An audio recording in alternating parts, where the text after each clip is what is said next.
佢哋黃金咩治療期3至6歲啊嘛，咁佢5歲啦嘛，所以嗰陣時間1個禮拜佢翻咗3日嘅呢個密集班㗎咯。咁你覺得呢啲訓練對仔仔有啲咩幫助？其實最主要因為佢個專注力方面啦，因為譬如佢有時我最嗰陣有啲唔覺得佢有啲唔尋常咯，或者唔妥㗎啦，咁就係佢對眼咧就係會閃嚟閃去嘅，即係望一望住我可能一秒閃咗第二度，咁跟住上咗2年之後啦，大概啦2年1年啦，咁佢可以正常咁同我四目交投咁去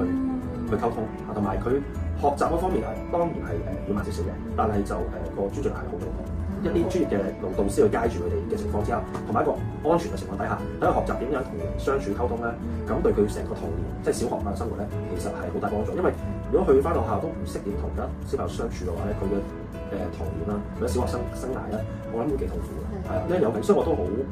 覺得個社交平衡就緊要係。咁你覺得呢個嘅老師佢哋點樣？其實講真，佢真係都幾好幫助下，同埋都係攞心出嚟嘅。即係大家都想小朋友好嘅，咁都好放心咯。即係老師好放心俾佢哋照顧教導小朋友，同埋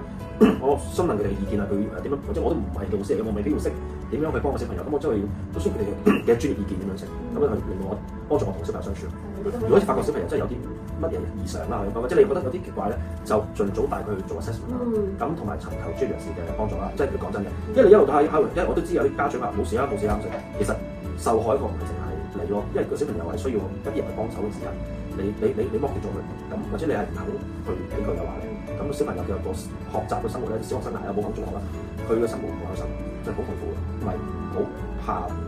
人哋社會上咩異樣嘅目光，我覺得，因為小朋友就咁，但係你及早去揾人幫手嘅話，咁出邊嘅人都話我小朋友啊家下咁樣都冇乜嘢。最緊要就係係咯，最緊要佢開心我啦。係唔錯嘅，開心。好，咁多謝你啊，爸爸，多謝你今次訪問，多謝。